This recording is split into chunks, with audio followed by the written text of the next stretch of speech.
At this point, I hand over to the moderators.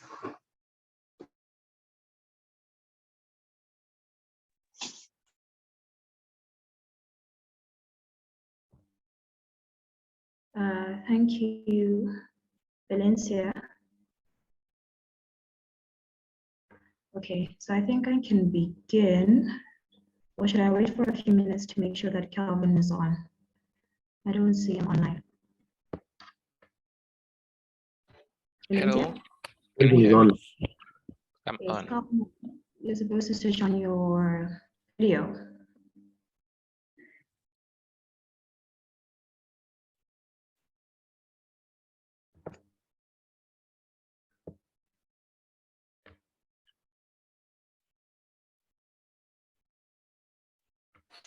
I think it's okay. It's okay? Can you see me? Yes, there we go. I can see. Okay. Right, so we may begin, right? Okay, good evening, ladies and gentlemen. Welcome back to yet another fantastic AfCFTA short course module. This is our fifth and final module, also known as our bonus module, and we are also incredibly honored to have you here tonight. My name is Chaja Ludo Macheng, YALDA's Head of Publicity and Communications, and also today's moderator.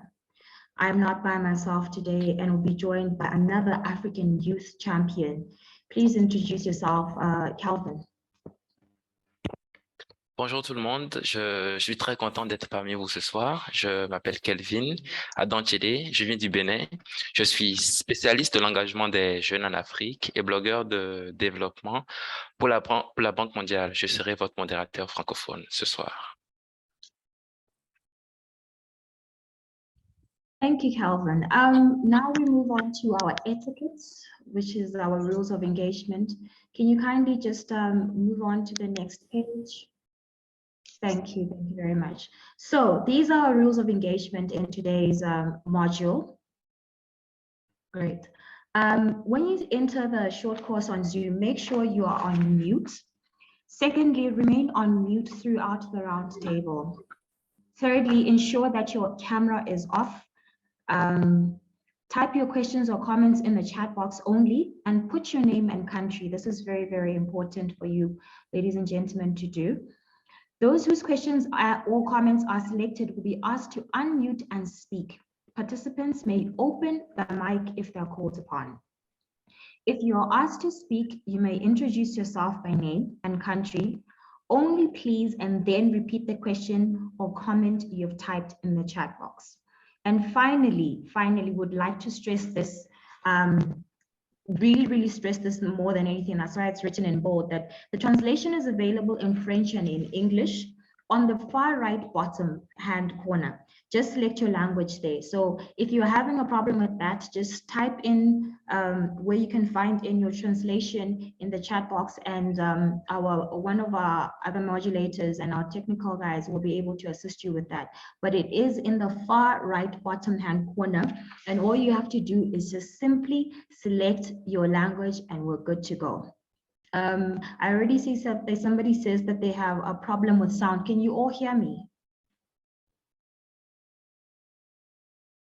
Am I clear on the other end? Okay, great. Yes, you're clear. Yes, you're very clear. Thank you very much. Yes, you are very clear. We can hear you. Yes, fantastic. So I'll just hand over to Calvin to introduce the short course, and we'll just move it on. And we're just going to try and be cognizant of time. We don't want to keep you on. I know that everybody really enjoys these short courses. I mean, I for one enjoy them as well. But we're going to try and just make sure that everything is on point with regards to keeping time. So Calvin, go right ahead. Thank you. Calvin. Thank you so much. I'm going to go in French. Ce qui nous rassemble ce soir, c'est le 5e et final module de cours initié par la zone de libre-échange continentale africaine sur le thème envisager l'avenir de la zone de libre-échange continentale africaine. Cela fait 4 mois que nous avons organisé ces sessions de cours, soit une fois par mois, et ceci compte pour la 5e session. Et c'est, comme vous le savez, c'est un bonus. À la fin de cette session, vous serez à même de mieux comprendre encore la zone de libre-échange continentale africaine et de la faire avancer à vos égards. Je rappelle une fois encore le thème, envisager l'avenir de la zone de libre-échange continentale africaine. Over to you, Shinza. Thank you very much. And now we want to take a moment to just appreciate our partners. Please don't move on to the next slide. Okay, so let's just take a moment to just appreciate our partners for facilitating and supporting these module sessions. We cannot stress how happy, how wonderful it feels to know that we've got these partners who are make sure that the youth are always at the forefront.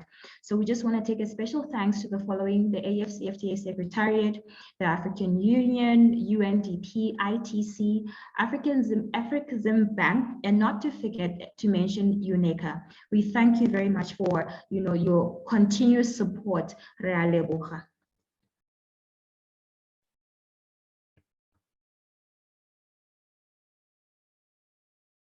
Okay, so I think I'm just going to quickly introduce the agenda. So the agenda for tonight, we have our panel discussion first. Then secondly, we are going to have a Q&A. And then lastly, we're going to have the general Q&A. So without further ado, without wasting time, let's just go straight to the panel discussion. I'm going to introduce our first panelist. Just move on to the next slide, please. Yes, our first panelist we have is Mr. Abubakar. My God, I'm so sorry for butchering your name, but I promise you I did practice quite a bit to say it and still, but he is the CEO and the co-founder of Investive Group, and he is from Côte d'Ivoire. Calvin? Nous aurons ensuite Madame Ali Angoula de la Namibie, qui est la principale fondatrice de the CFO. Shenza. Yes. Next one, please.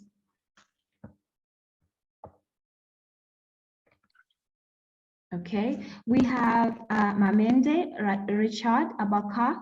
He's the project manager of SOCIMO, and he's from Mozambique.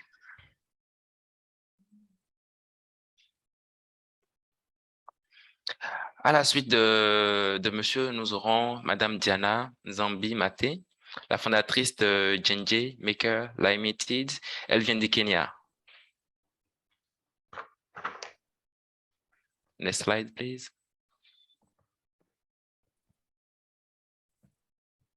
And then finally, we have Sahid. Sorry, just go to the previous slide for me. Hi, everyone.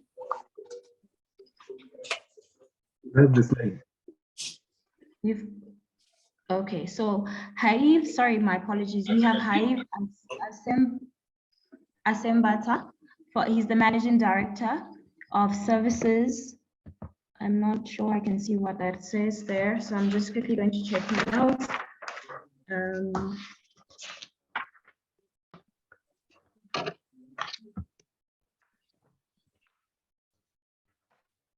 I can't see that. Calvin, can you just read that, the last one for me, please? Yeah, sure.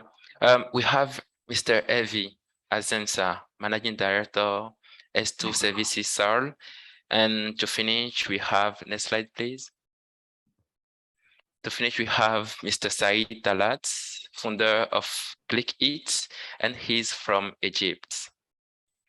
Over to you, Shinza. Oh, thank you.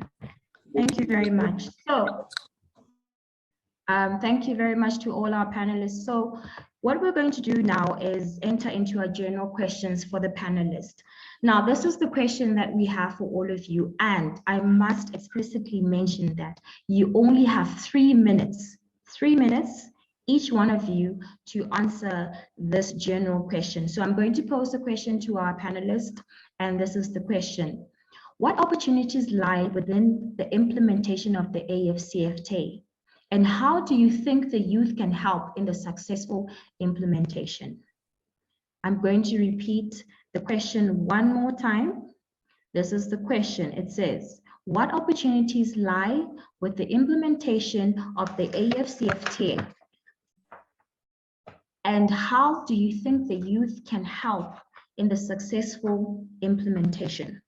We would like to ask our first panelist to unmute himself and also answer the question. And please, please, please, we cannot stress this. Time is of the essence. Thank you.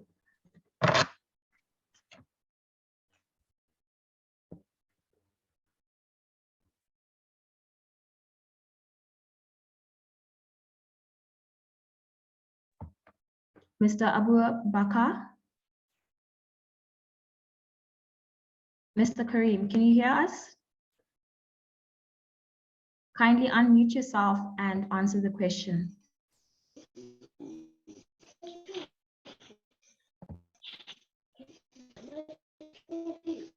I think Abubakar will be giving later.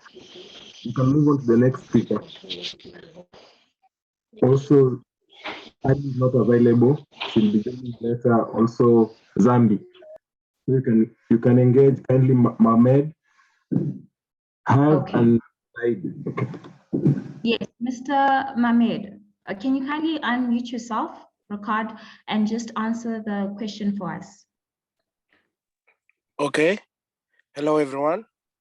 So regarding this question, sorry, can you hear me? Yes, we can hear you clearly. Thank you. Regarding this question, I believe that AfCFTA has already taken an important step in removing barriers to and intercontinental trades, which is the key or to encourage the production of goods and service and create markets, opportunity and jobs for young Africans. So young African people will only benefit from this agreement if they are involved from the beginning through the implementation of integrated policies at all levels, national, regional, and continental.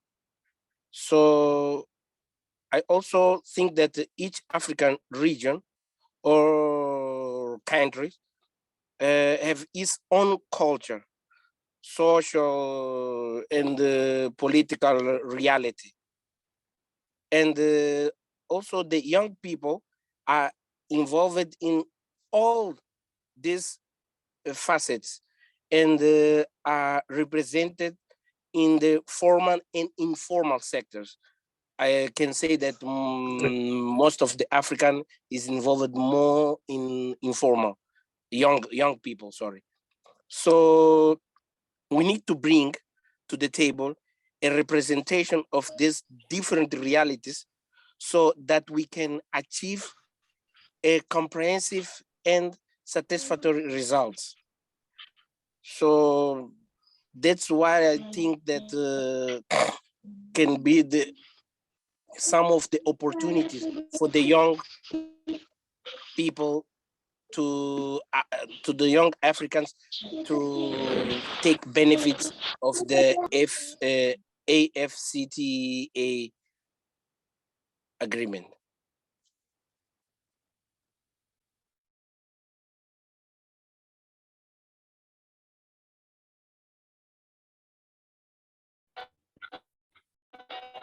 Thank you, Mami, for that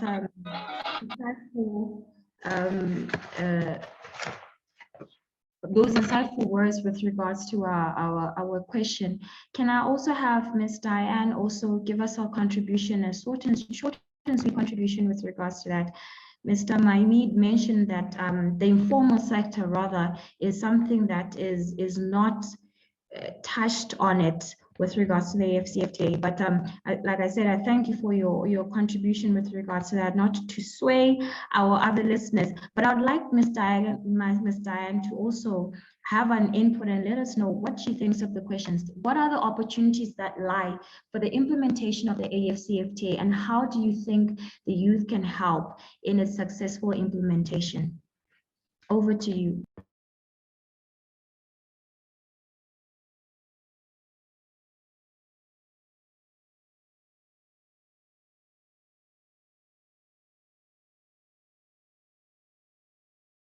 Am I called to contribute, or you're talking to someone else? Yes, please, you may contribute. I was just going through each one of you so that there's a bit of order. But if she's not in, Ms. Diane, you may please have your contributions to that side. Thank you. Okay, thank you. Thank you for the opportunity to contribute into this very important plan for the continent. To me, one of the major assets we have now as opportunities to have this AfCFTA implemented in Africa is the ICT, the evolution in the ICT sector, whereby in the past you only knew of a market when you were actually directly involved or your country was directly involved. But nowadays, with the internet, social media, and so on, the world is just one place, and Africa is also one place now. And it has given the opportunities to all our young entrepreneurs and the youth generally to get to know what is happening elsewhere, to get to know what is needed elsewhere, and to get to know that something we are doing here could be of an interest elsewhere in the continent. So it is one of the major assets we have today. And with barriers being broken every day in the field of mobility and payment as well, e-payment and such solutions, we have been given an ultimate opportunities to trade everywhere in Africa. So I know regulations when it comes to to a continent to agree could be slow, but the Internet of Things, ICT, e-payment solutions have just made it possible nowadays. So, and how can the youth help? They just do what they do best. They handle social media very well.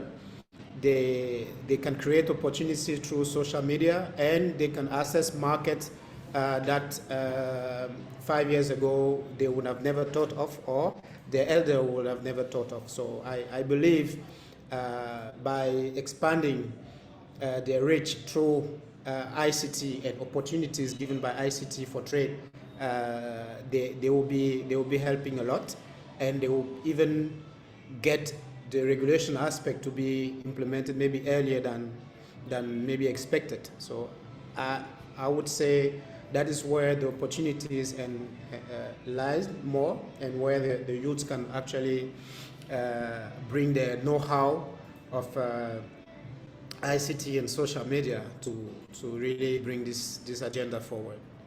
Thank you.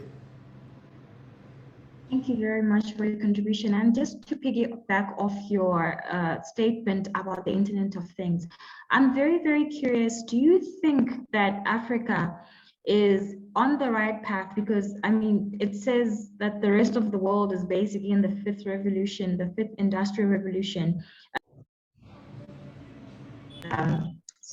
And the fourth and the fifth industrial revolution with regards to the rest of the world. Do you think that Africa has a leg to stand on with regards to that? Because infrastructure-wise, we have known to be a bit lagging in that regard. So how then can we sort of just merge the two, the AfCFTA, ICT, and industrialization, and yet be able to allow youth to just tap into that market? Because I really, really love the fact that you brought up the ICT, industrialization, fourth industrial revolution, and all of that. Just 3-4 years ago, we were talking about the 5G that was causing havoc in Asia and the rest of the West. What say you about that, sir? Well, thank you for the follow-up. The idea, I mean, true, infrastructure-wise, there's still a bit to do, right? We still need the energy required to host some sort of a data center and servers. We need faster internet connectivity, but believe me, with what we have available now, we can do a lot. And it's always a matter of the demand and the possibilities we have. I think with the rate we are moving, we are ready to challenge the world in this field as well. Still African cities sitting somewhere in India, in the US, or in Europe, they are sitting there and they are doing also great things for those areas, and there is no barrier with the good thing is that there is no barrier with where you're sitting and which market you are targeting. You could still be an African, be based in India with a faster internet connection and still be doing business within the continent. So where you sit does not matter anymore. And I also know there are a lot of programs from intercontinental organization in bettering the infrastructure, be it energy, be it payment. We have the regional trade clusters as well. They are doing a bit, and if they are put together as well in the future, we will be catching up. So I think we are already competing in that area, and the infrastructure, the little infrastructure gap will not stop us from harvesting all the benefits of the ICT. And yeah, I believe we are ready, and we should still encourage our youth to go into that and tap into that potential. We can't just expect infrastructure to be the same, but we can leverage on what is available now and use it. Thank you very much for that lovely input. Finally, we would have our last speaker answer the general question. Mr. Said, please kindly unmute yourself and switch on your video camera. And the question I pose again is, what are the opportunities that lie with the implementation of the AfCFTA? And how do you think the youth can help in the successful implementation?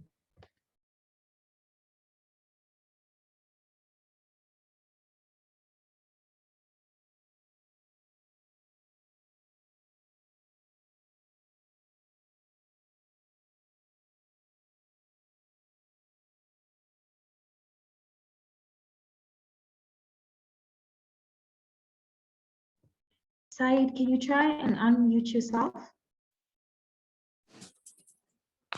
Yes. Great. Did you hear the question? No, sorry, I just have about the connection. So can you just repeat the question again, please? Okay. So the question is, what opportunities lie with the implementation of the AfCFTA? And how do you think the youth can help in its successful implementation? Okay. So first of all, I think the best thing is to enhance the competitiveness of the different services that is being availed across the African continent. Second of it is to promote sustainable development among the youth, since youth are the major pillar of driving any country's economy. So I think by promoting the sustainable development and enhancing the competitiveness of different tech services across the African continent can help promote the youth. The third and most important thing is how can we actually foster investments in youth, whether investments in education, whether investments in startups. Sorry, Said, I think your the feedback is quite bad. I don't know. I think I'm not the only one who cannot hear him clearly. So I'll just kindly ask you to just reiterate everything you've said, because the feedback was not so great. Can you hear me now properly? Yes, just move closer to the mic so that we can all hear you. I am very close to the mic now. Thank you. Thank you very Awesome. much. So Great. I'm saying that there are three main pillars that that actually I think drives the development of the youth across the African continent, which is actually enhancing the competitiveness of the different tech services that is being availed across all the countries and across the youth in the continent. We also need to start promoting sustainable development for the youth. And most importantly, how can we foster investment? Investment currently is very, very important. Not investment in money. This is something that is very important, but fostering investment in the education of the youth, exchanging programs among different African countries, fostering investments in different pillars, as we can see in some of the cross-border African countries. Also, accelerating the efforts in the industrial development to promote the development of the regional value chains. This is something that is very, very, very important in the development of the youth, especially when it comes to the industrial aspect. And I think to wrap up what I'm trying to say is we should actually start progressively liberalize the trade in services across the whole entire African continent and utilize on that very well. Thank you very much for that input. Just for the sake of time, I'm just going to quickly just take this from the aspect of what I think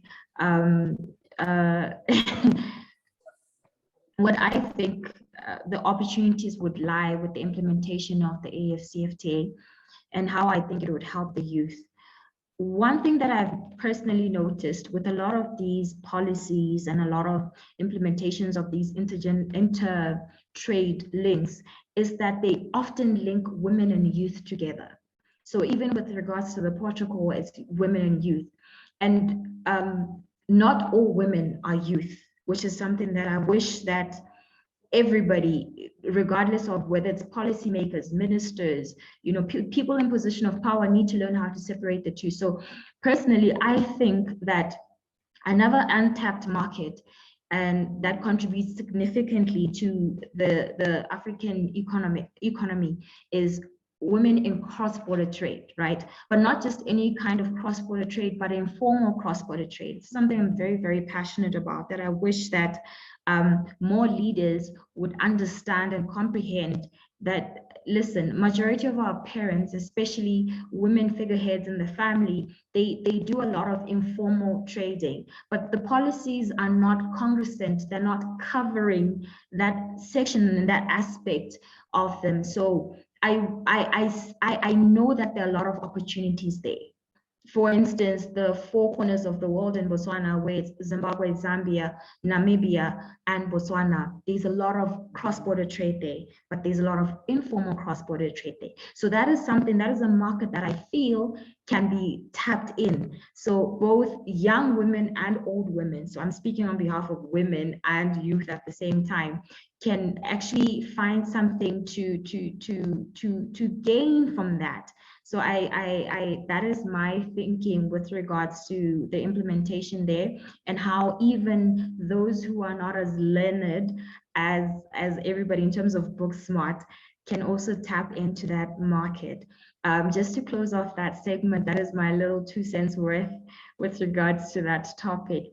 We're now moving on to the individual questions for the panelists, and I'd like my co-moderator, Calvin, to just take over in asking the first question to our panelists right now. And I just want to thank you all for just, as you continue to listen to our discussions, and just keep typing in the chat box any questions, any comments, and at the end of the show, we will definitely just read them out and engage more with you. Thank you. Over to you, Calvin. Thank you, Chenza. So much English here. Let me put some French here. Ma question est pour Monsieur Hervé. La zone de libre-échange continentale africaine n'a pas encore mis en place un protocole pour l'environnement. Mais nous voulons toujours que les entreprises s'engagent de manière durable pour l'Afrique. Vous n'êtes pas sans savoir tous les sujets sur le changement climatique. Ma question, elle est celle-ci. Quelles sont les pratiques de durabilité que les entreprises peuvent avoir de première main à mesure que nous avançons avec l'accord de la libre-échange en Afrique? Merci. Kelvin, merci. La question est pertinente. I mean, I would rather answer in English. I don't know if we have majority of English here, but I can also do it in French later on if you want. I think when we are discussing sustainable development, climate change, one thing is sure. You can cause it at the local level, but the impact is global, right? There's nothing we can do about it. So, unfortunately, environmental impact is first local before being global. So, we just have to make sure within the trade relationship that at least everywhere where trade is happening, that the local environment is protected. And again, looking at the value chain, so looking at the life cycle assessment of a product or a service, we need to make sure that at each stage of the value chain, that environment and that sustainability is applied, that the social aspect is well taken care of, and that environmental aspect is also well taken care of. And that will start first with local regulations. They have to be strong. And that at the border also, where the service is actually crossing, or the good is crossing, that it's also well enforced.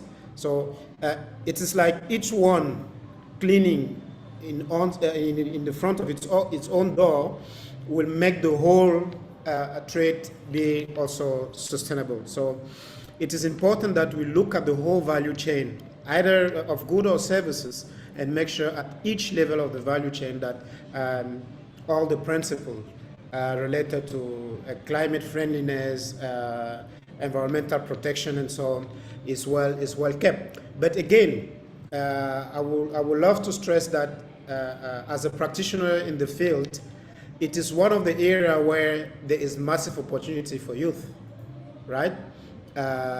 In the value chain, when you talk of climate change or environmental protection, there have been a lot of service, products, and goods developed through circular economy, recycling, environmental services, auditing, and so on.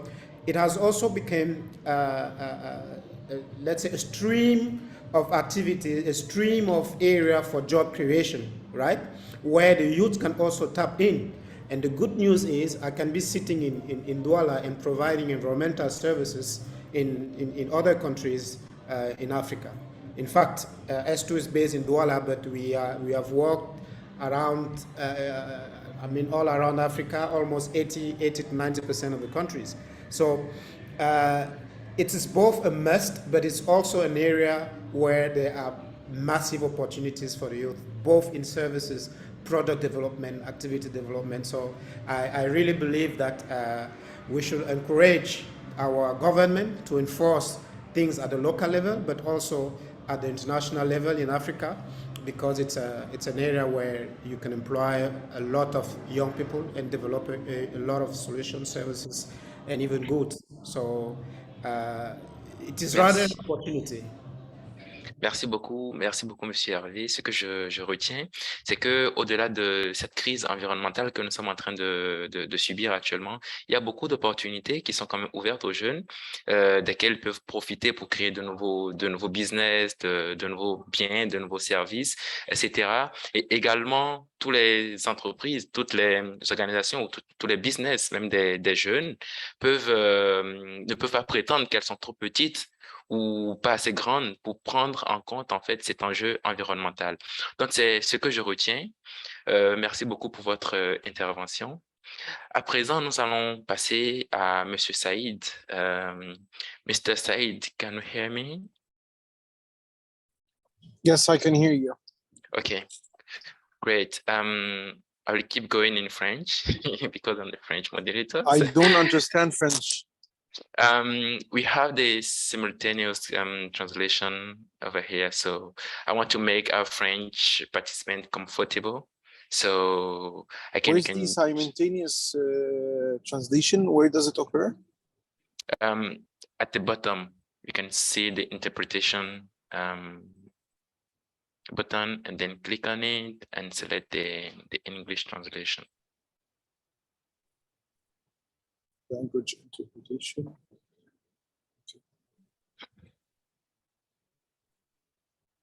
I will try. Okay, let me go in English then, and the translator is gonna translate in French for French speaker. My question is the fintech industry in Africa is growing. We expect further growth with the implementation of the AfCFTA. How can young people take advantage of this technology, the fintech, to boost trade in Africa? So I think what is very important that must be done in order to fintech is a very growing is a huge industry that's growing in the African market. We can witness that there are a lot of payment service providers that are in Africa. There are a lot of remittance companies that are also Sorry, born Mr. in Africa. Sorry, Mr. Said. I think we hear some echo when you speak, so please go ahead now. Can you hear me now? Yes, it's much better. Thank you. Okay, I'm saying that the fintech industry in Egypt, in Africa, I mean, is growing immensely. There are a lot of payment service providers that is being born actually in Africa. There are a lot of remittance companies. There are a lot of cross-border transaction companies that are actually born in Africa, and it's growing immensely. Scaling up into different African countries is very important now for the current startups and for the SMEs. Merely, most of the successful people or most of the successful companies, they're merely focused on two major things: the scalability of their model, and scalability means the infrastructure of their technology. So if we want to boost the fintech in the African continent, we should actually focus more on the infrastructures of the companies and see how can we actually make it available across the cross-border countries. So if we take South Africa as an example, we make use of all the infrastructure that's being done in the company, in the country, and then we start availing it across all the cross-border countries such as Lesotho, Botswana, Zimbabwe, and so on and so forth. So merely focusing on the infrastructure is a major pillar to boost the fintech across Africa. That's the first thing. The second thing is actually focusing on key talents, educating the youth about fintech since they are in universities or in their other education programs. It's very important and very scalable for us to actually start educating all the youth to make use of the impact in the continent. So that's briefly it from my perspective. Thank you so much, Mr. Said. Well, if I have to resume what you said, and what I understand is that we have first to build infrastructure, because technology is not the same in all parts in Africa. And we can take example from countries like Botswana, South Africa, Egypt, etc. And I want to add that we actually have some accessible technologies that can allow us to keep this fintech penetration go on in Africa, like USST, allow startups to innovate in this sector, etc. So thank you so much, Mr. Said. I want to move now to Mr. Mohamed. Are you here, Mr. Mohamed? Yes, perfectly. Okay. Do you prefer the question in French or in English? Absolutely in English. Okay. Okay. Here is the question. How will AfCFTA boost industrialization in Africa while expanding some of the existing industries and creating opportunities for more?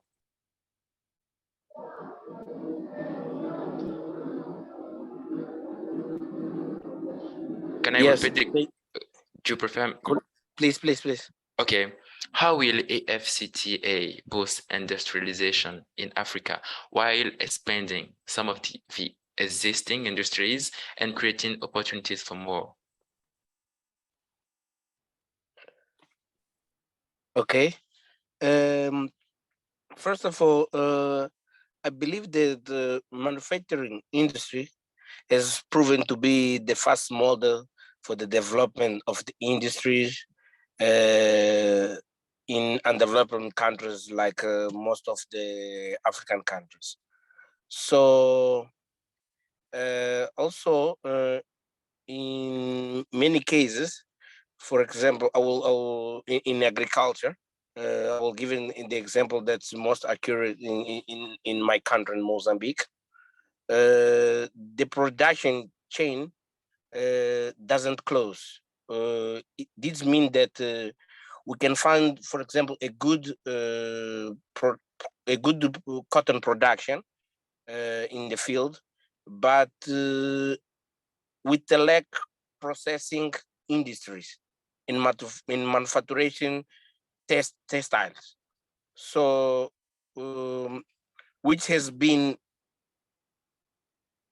some of this production has been you have to export to other countries to make the manufacturing, and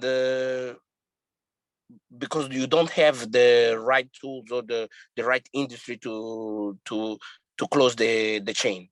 So some of these African country, like mine, for example, become a raw material production.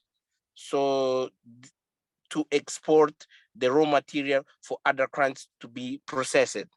So this scenario is often due, obviously, weak internal policies and some is not beautiful to say, but it's real corruption with some of our politicals and our leaders. So, which means that many African countries do not properly benefit from their wealth. So this is cause such the exploitation of goods, natural gas, mineral, agricultural production, and several others. So when these products came back to our country, like finished products, they normally cost they normally have a cost that we cannot afford it. So we have to look to the industrialization like a key to develop most of our countries, because if we can share our potential. If, for example, Mozambique produce cotton, and then we can create a policy with, I will say South Africa, because South Africa is the country that we made most of our trades. So South Africa, I can say Cameroon, Ghana, wherever, we can create a link to develop all these countries. We cannot only hope or wait for Malaysia or other foreign country to dictate what we have to do to make our country great in terms of economic. So I believe that it's necessary to understand that industrialization brings a chain of growth, because it is not only responsibility for the creation of new direct jobs, but also several indirect jobs with the appearance of different companies offering support, services, technology, legal and economy and others. So this is my point of view. Thank you so much, Mr. Mohamed. What I can add is that we can look at 3D printings, etc., to keep the industrialization from our countries. We do not have to wait from external countries to come and develop us. So thank you so much, Sas. I want to ask participants to ask any question they have in the chat box in French and in English, and invite Chaza to wrap up and to move. Thank you. Thank you, Calvin, for those questions. And I just want to say, as just a closing remark for this panel discussion, I just want to thank all our panelists for those robust interventions. They've really given us something to think about. And I believe that they're not only just speaking as youth, but they're speaking as professionals from their own respective businesses and professions. And so for the sake of time, I just want to just conclude this session and move on quickly to the next Q&A session that will be happening right now. So what we're going to ask our lovely audience to do is just type your question in the chat box. And when we select your name, what you're going to do is you're going to unmute yourself.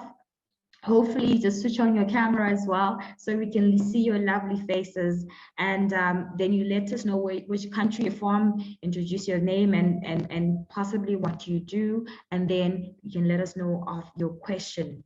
So without, for the sake of time, let me just quickly go to the question box, and the first question I'm going to look at is Loretta. Loretta, can you hear me? Yes, I can. Great, Loretta. I see your question there in the box, but just so everybody can see and hear you, would you mind telling us your full names and where you're from, what you do, and briefly let us know your question, and possibly our panelists can answer it, or you can just tell us who the question is directed to. Thank you. Okay. Sorry. My name is Loretta Stephanie Nakandi. I prefer to go by the name of Ruby. And sorry, I'm out of breath. I'm from taking the stairs. And I'm from Uganda. A humanitarian and an activist for equal rights when it comes to women, and a feminist at heart. So my question is, one of the panelists was talking about digital infrastructures or digital expansion when it comes to marketing and sales. So my question was, how is AfCFTA involved with youths all the way to the local grassroots. When I talk of those kind of youths, these are the youths that we see being more innovative and coming up with very amazing products or ideas, or creating new technologies, but they are never sold, or they're never having that opportunity, to get maybe investors on board for these ideas that they've come up with. So how is AfCFTA involved with these kind of youths? And one of the panelists mentioned getting involved with institutions like universities, but then I am talking of institutions like the tertiary institutions, or those skill institutions that people just go and study and get a certificate, or enhance already a God-given skill and get a certificate, or even perhaps are just talented from learning from a next door neighbor. How does AfCFTA reach out to those youths too, and not just the middle class or upper class youths who have been able to go to the prestigious universities and schools? Yes, that's my question. And I don't mind any panelists responding to it. Thank you. Wow, what a question. Gentlemen, you've heard the young feminist from Uganda. I think it's a two-part question. So please, the floor is yours. Just try and wrap it up in under 3 minutes, and so we can just quickly move on to the next segment. But Mr. Hervé is looking like he's ready to answer the question on our behalf this side. Sir, he's asking about my. Thank you, Ruby, for the question.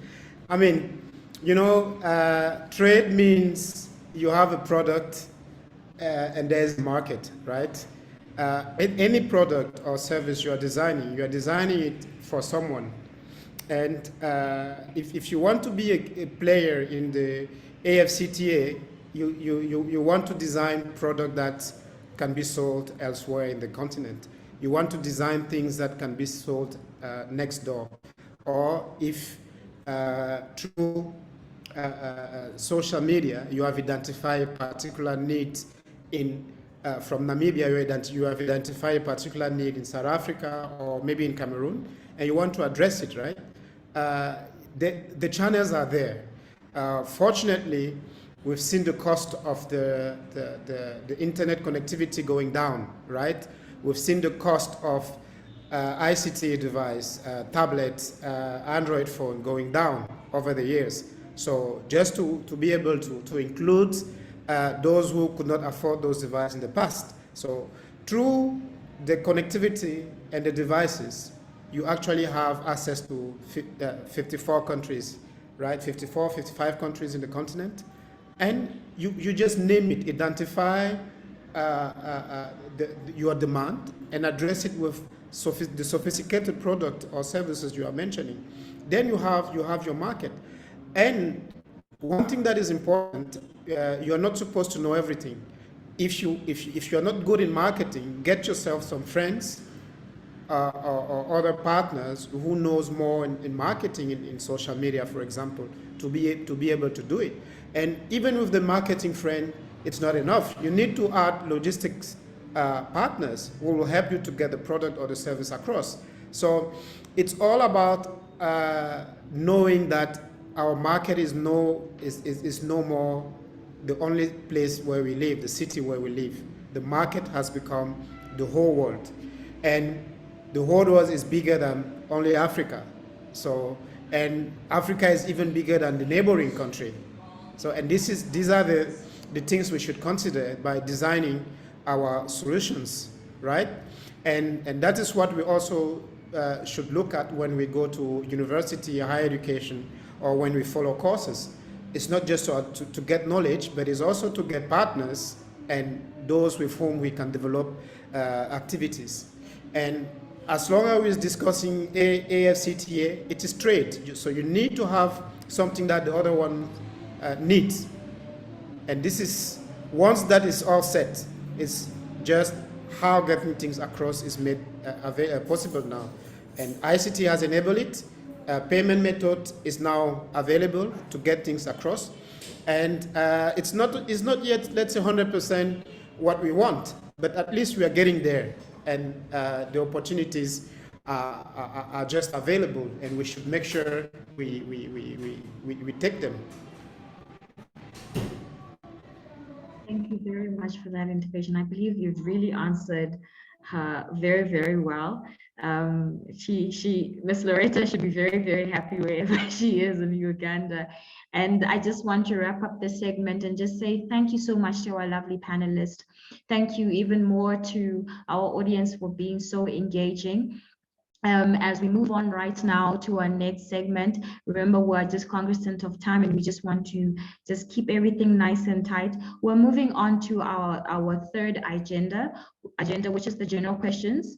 These are questions that are basically pre-selected by the participants, and I'd like to just let my co-host or my co-moderator to take over the section with the first question, which is basically about youth and trade. Mr. Calvin, please take over.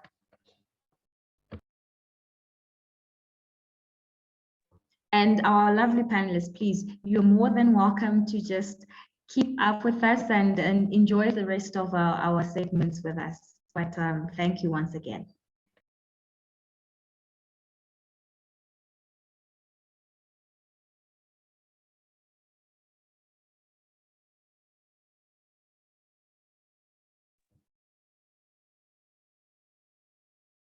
Kelvin? Kelvin, can you hear us? I think we may have lost Kelvin. Can you kindly unmute yourself, Kelvin? Sorry. Yes, there we go. So our co-conveners are going to be answering this segment, but he, as I said, please take over, sir. Thank you. Okay. I would like to call Mr. Ejim Michael. Are you here, Mr. Michael?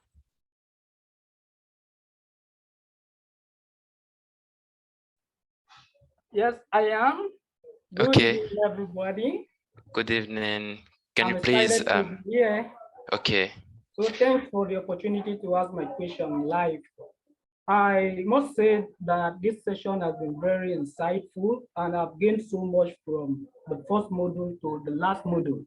So all that we've gained from the knowledge shared so far, my question is just simple. I'm a digital marketing strategist from Nigeria, and I would like to volunteer at the AfCFTA Secretariat.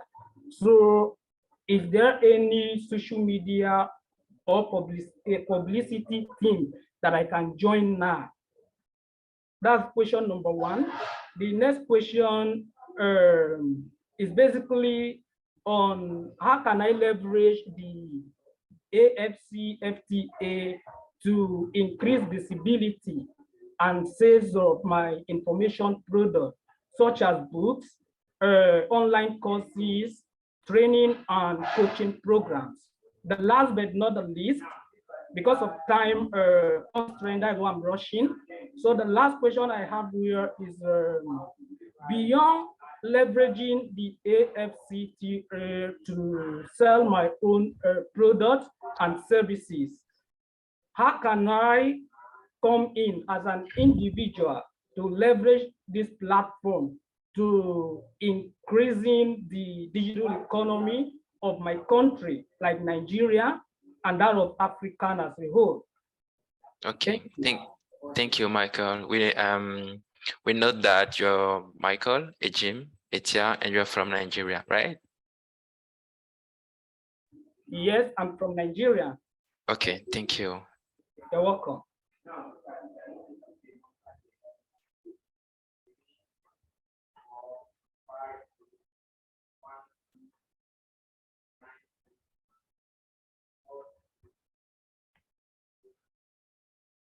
Mr. Mai, are you here? Could you answer this question, please? Hi, Kelvin. Sorry, is it me you're referring to? Oh, sorry, it's not the minister, sorry. No, that's okay. I just wanted to make sure. Okay, I thought this was a question for the Secretariat, but I will be happy to try and give it a go. Please go ahead. Please go ahead.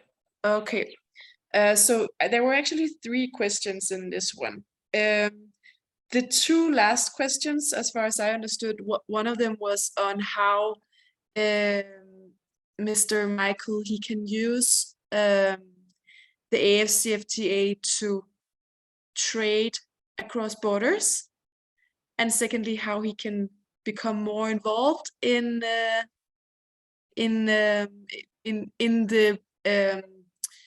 promotion of the AfCFTA to create more awareness of it in his country. Did I understand correctly? Yes, let me wrap up quickly.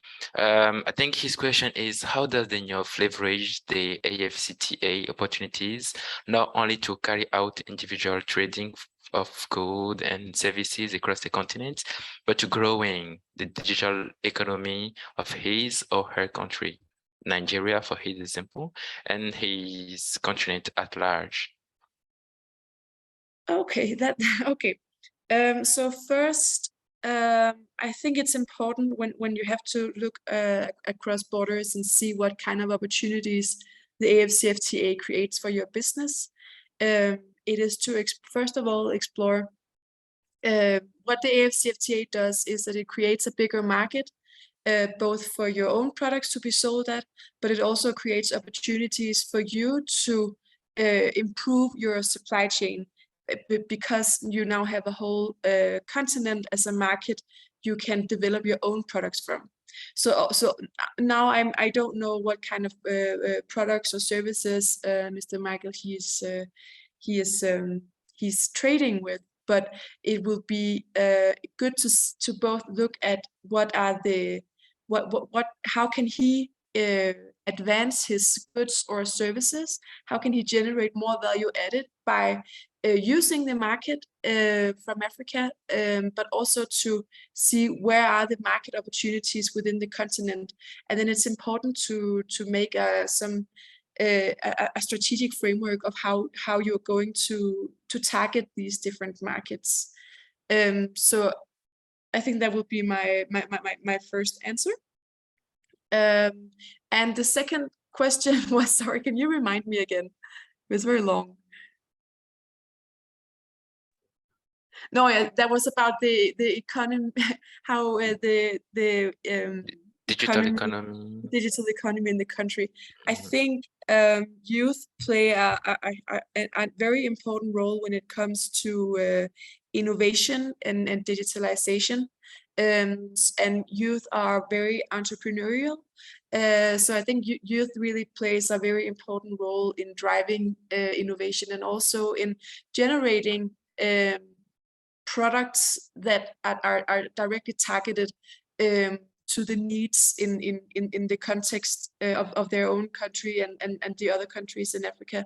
So I think on the development side, there is lots of potential for youth to develop products and goods that can serve the continent in a bigger sense and harness the opportunities that comes from digitalization. So I think that will be a way youth can drive this development and harnessing the AfCFTA.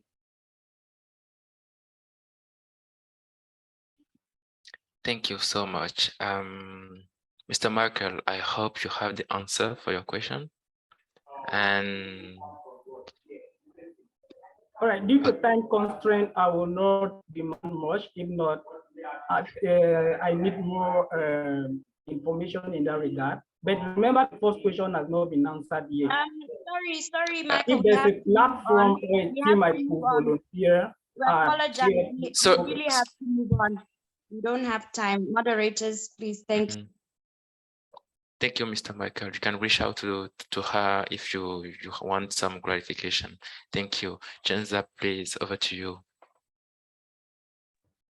Thank you very much. And just before we continue with the next questions, I just want to quickly let you know who the co-conveners are. I'm sorry for not introducing them in the beginning, but the co-conveners who will be answering our questions is Mia from UNECA, Eleanor from UNDP, Richard from ITC, Kwame from UNDP, Gloria from PAPPS, and Maria from the AfCFTA Secretariat, and of course the panelists. So as we're going through these pre-recorded and pre-picked questions, that some of our audience will be unmuting and letting us know what their questions are. These are the people who will also be answering from our distinguished guests and distinguished organizations such as UNECA and ITC and so forth. So just moving on right quickly to our next question. This question is for Mia from UNECA, which says, do young entrepreneurs across Africa with unregistered businesses eligible for grants from AfCFTA? Or I think the question is, are young entrepreneurs across Africa with unregistered businesses eligible for grants from the AfCFTA? Mia, please unmute and answer the best way you can. Thank you. Thank you very much for that question. So the AfCFTA can incentivize unregistered and informal businesses to formalize and take part in the official trade under the AfCFTA. So informal workers, they do not have secure employment contracts or workers' benefits, social protection, or workers' representation. And the informal economy is not regulated and is not protected by the government, and it doesn't comply with legal or tax obligations. So there are some, there are a lot of insecurity also, and a lot of benefits that cannot be harnessed as an informal trader. Informal trade is taking a majority of the, represents approximately the majority of the GDP in several countries in Africa. So there are much opportunity to harness benefits from formalizing the informal sector in Africa. So how you attract and incentivize these informal businesses, that is through tariff reduction under the AfCFTA. So tariff reductions makes it more affordable for traders in the informal sector to carry out their operations through formal channels, and they're therefore more regulated, and then they are also offered more protection. And it's also more possible for the formal traders to generate more value added and harness all of these opportunities that comes from being a formal trader. Electronic payment systems are going to be a huge facilitator for this. And the Pan-African payment settlement systems, as we have also addressed during this webinar, it's also going to incentivize informal traders to trade formally because it cuts a lot of these security risks that informal traders are operating under. So that is how it can incentivize informal traders, but it doesn't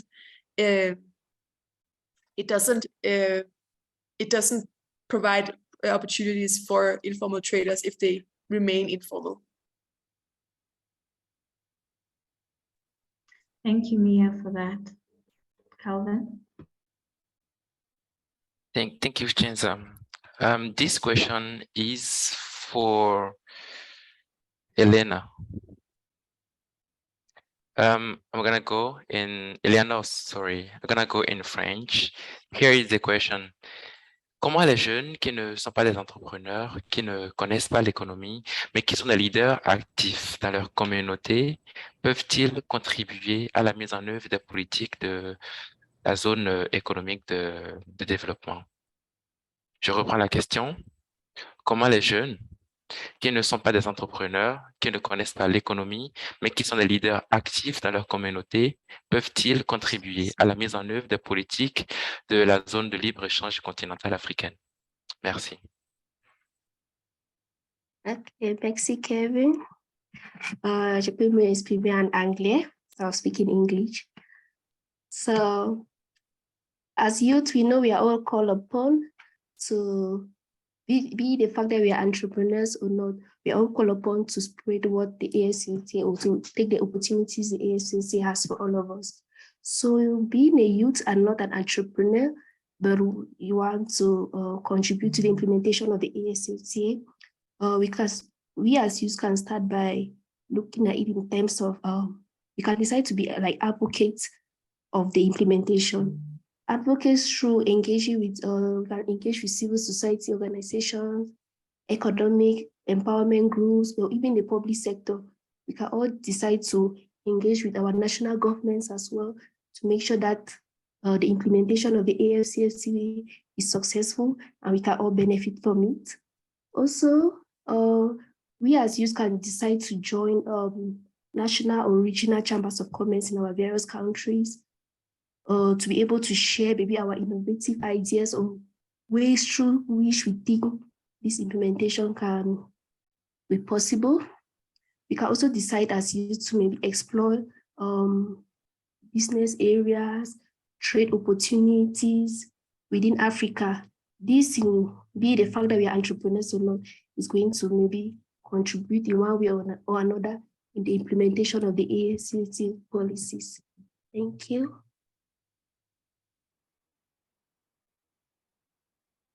Thank you, Oleano. Chanza, over to you. Thank you for that.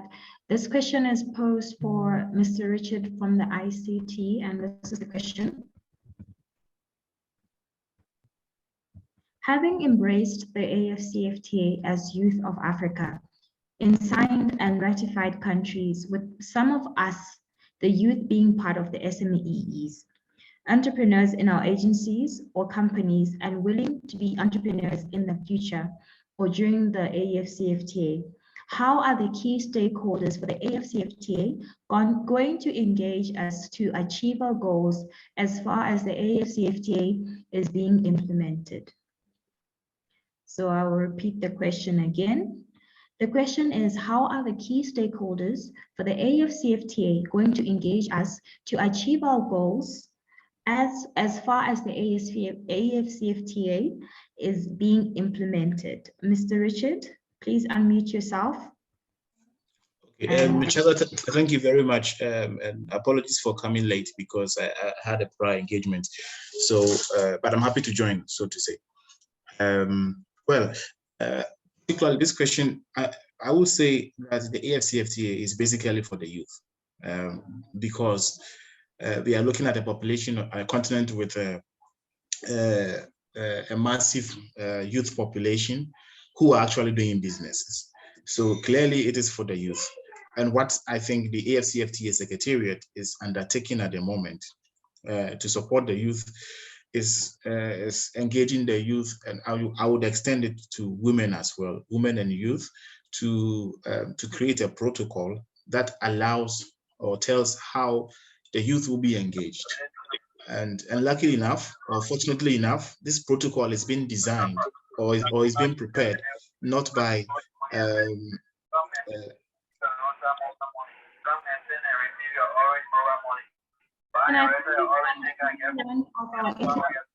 Switch off your mics. Okay, thank you. So and luckily this protocol is not being developed by policymakers alone, but also includes the youth and of course women. I was lucky enough to be even invited in the last AfCFTA meeting in Tanzania to take part of designing this. So clearly the youth is an integral part of this AfCFTA. I think what is more interesting is for the youth themselves, or I would say us ourselves, to be able to take advantage of it. We don't have to wait till it comes to us. That is what I would say. We have to be proactive here and see what we can do for ourselves within the AfCFTA, and not to wait for the AfCFTA to come to us. If we have this mindset and go along, clearly we are going to benefit. in as much as we would be able to use the AfCFTA to extend our market reach within the continent. Thank you, Chaza. Thank you, Mr. Rashid, for your lovely answer to that. We're just swiftly going to move on to the next section, which is basically trade barriers. And we're going to ask from Cameroon. I don't know how to pronounce your name, so please, I'm not a French speaker. Don't kill me. In fact, this is what I'm going to do. I'm going to ask Mr. Calvin to just pronounce your name so that we don't step on anybody's toes. And we're going to ask you to just unmute yourself. And the question is going to be responded to by Kwame from UNDP. Calvin, please assist in pronouncing this lovely person's name. Sure. À présent, nous allons appeler Monsieur Sylvain Nchunsu Nyuta. J'espère que je l'ai bien prononcé. Monsieur Nchunsu Nyuta Sylvain à se présenter, à dire le pays duquel il provient et à poser sa question. Merci. Merci. Ok. Bonsoir à tous. Est-ce que je me fais entendre? Bien sûr, nous t'entendons. Allez-y. Ok, merci. C'est Choussouta Sylvain, c'est facile à prononcer. Enfin, c'est peut-être facile pour moi. En tout cas, merci d'avoir fait l'effort de bien prononcer, d'avoir bien prononcé mon nom. Alors, merci. La première question que j'ai, ça concerne, j'aimerais revenir sur les règles d'origine. On a beaucoup parlé des règles d'origine pendant cette formation, mais j'ai vraiment un peu du mal encore à cerner. J'aimerais vraiment encore revenir dessus. À partir de quel moment, à partir de quelle proportion, j'allais dire, on peut considérer un produit comme étant made in Africa? Parce que j'imagine bien qu'il y a forcément dans la conception d'un produit, est-ce qu'il faut juste que la matière première soit africaine et si tout le reste vient de l'étranger, c'est suffisant pour que ça soit made in Africa juste parce que nous avons la matière première, parce que ce produit a été conçu, la matière première vient de l'Afrique, ou alors à partir de quelle proportion on peut considérer un produit comme étant un produit made in Africa? La deuxième question que j'ai, c'est concernant les barrières non tarifaires. Je crois que la ZLECAf vise à réduire ou à éliminer toutes les barrières tarifaires qui existent au niveau du commerce, au niveau des frontières. Mais il y a également les barrières non tarifaires qui sont très contraignantes, j'imagine également. Et comment faire? Qu'est-ce qui a été prévu pour ces barrières non tarifaires? Pour combattre ces barrières non tarifaires? Peut-être la dernière question, très rapidement, c'est concernant la libre circulation des personnes et des biens. Aujourd'hui, on parle du commerce. Il faut bien qu'un Camerounais puisse aller au Nigeria, puisse aller en Tanzanie, en plusieurs pays en Afrique, que ce soit pour commercer et autres. Alors, qu'en est-il du protocole? Sylvain? Oui. En fait, les questions, elles seront posées une à une. Comme ça, Okay. lorsqu'on arrivera au niveau de notre session, en fait, tu pourras poser la question concernée. Donc, tu voudras bien... Oui. Non, ta question sur les règles d'origine. La barrière tarifaire. Ok, les barrières. Oui, s'il te plaît. Merci. Ok, la question, c'est les barrières tarifaires. Je reprends la question? Bien, ça va. Oui, s'il te plaît, reprends rapidement avant que... Okay, là, on est en retard. Donc... Qu'est-ce qui a été prévu? Est-ce qu'il y a une disposition particulière dans la ZLECAf qui permet de combattre les barrières non tarifaires qui sont très contraignantes?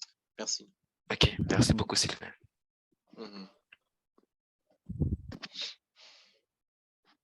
Monsieur Komi du programme de développement des Nations Unies, la parole est à vous.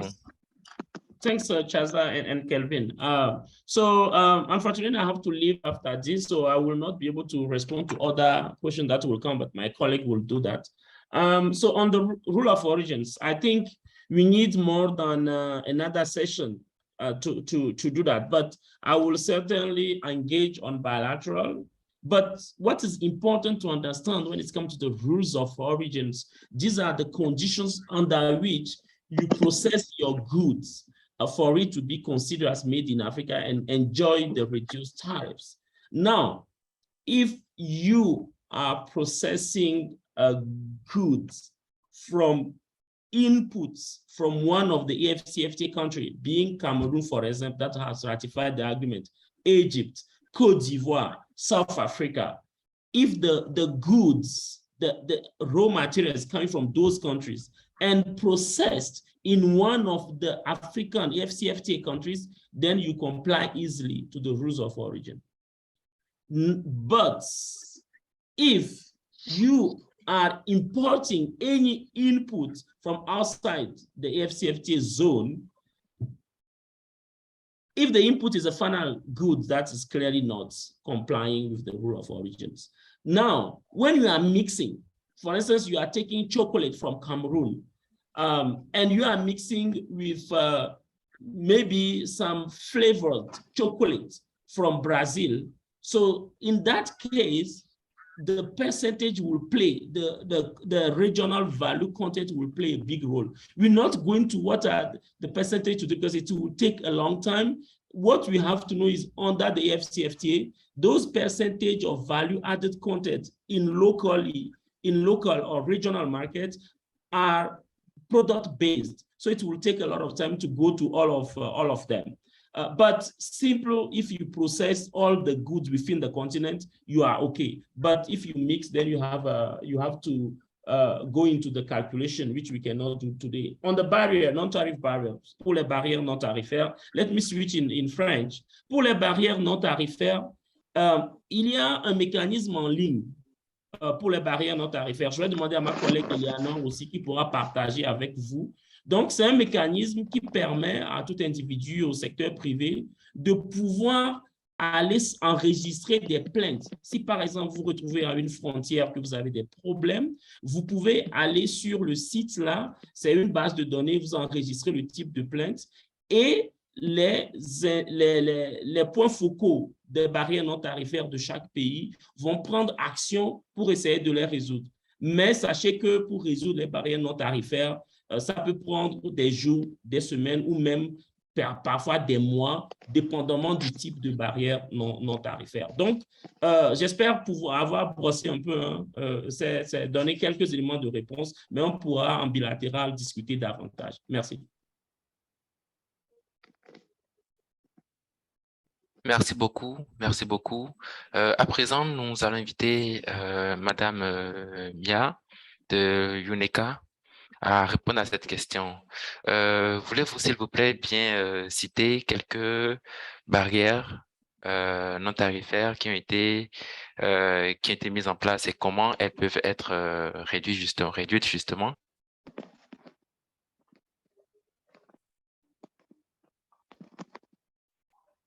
Madame Mia?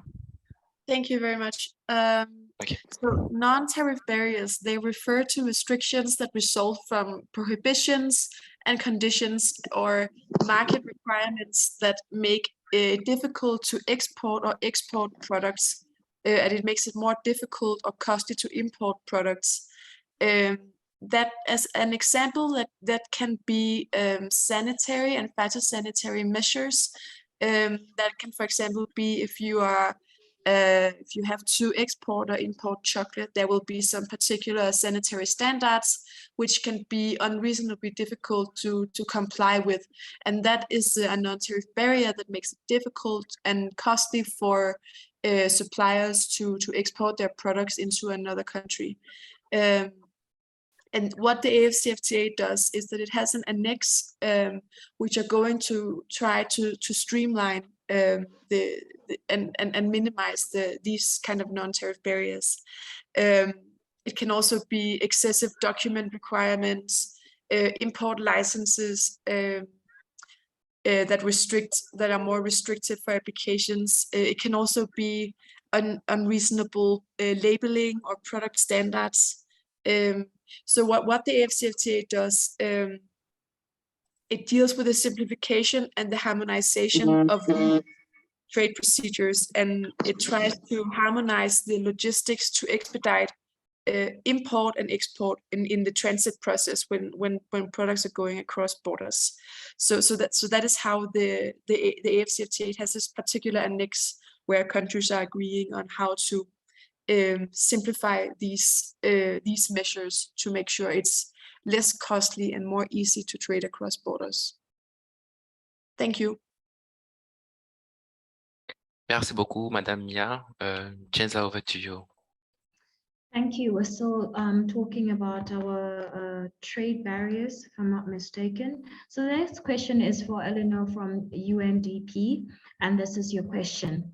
The AfCFTA is lauded as a single market outfit, but we still apply the principle of viable geometry and not a la carte, as it should be ideally be. Any corrective measure in this place? Ms. Eleanor from the UNDP, I'm not sure if you've heard the question. Would you like me to repeat it? No, it's fine, Chazwa. Thank you. And just before you may just intervene there, I'd just like to thank Kwame for his immense support from the beginning. We've learned so much from you, and we just want to take this minute to just say, listen, we thank you, we appreciate you, and best of luck. Over to Eleanor, thank you. Thank you, Chelsea. So regarding the principle of variable geometry, this is actually a principle that gives the states, like countries, the flexibility to choose the pace in which they might like to integrate into a process. That is, when they are given like an agreement, they choose if they want to actually integrate into that agreement or they want to actually sign it or not. So unlike Alakate, which is actually a principle that actually impose their agreements onto parties. So according to the question, the question actually states like, are there any corrective measures like the AfCFTA is actually taking the variable geometry principle instead of the Alakate? I would say actually they are not actually the variable geometry accounts for normally diverse levels of readiness. So there is no need to put any corrective measures because the AfCFTA implementation don't have to wait for all the countries to be ready, because if actually they have to wait for all these countries to be actually ready before they can start the implementation process, then it's going to take a longer time, because just at the moment we know that countries are still trying to ratify while others have already ratified, and those that are ratified are already ready to trade. But if we have to wait for all these countries to actually be ready before this trade goes on, there, it's going to take a longer time. So answering to the question, we'll say there are not actually any corrective measures, but the principle is well placed. Thank you. Thank you for that. Over to you, Calvin. Thank you. À présent, cette question, nous allons la poser à Monsieur Richard de l'AICT. Voici la question. Que faut-il faire selon vous? Que faut-il faire pour déverrouiller les frontières afin de maximiser les échanges entre les pays africains? Je répète la question. Que faut-il faire pour déverrouiller les frontières afin de maximiser les échanges entre les pays africains? Merci.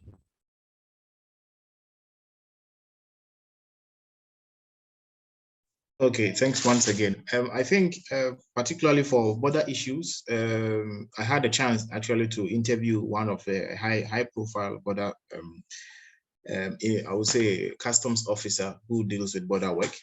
And one of the key things which you said was the fact that there is less communication between different countries along the borders in terms of technology. So it's a very difficult system in a sense that the data which they will have probably in country Ghana might differ when they will have to go, when the goods have to cross Ghana to Togo.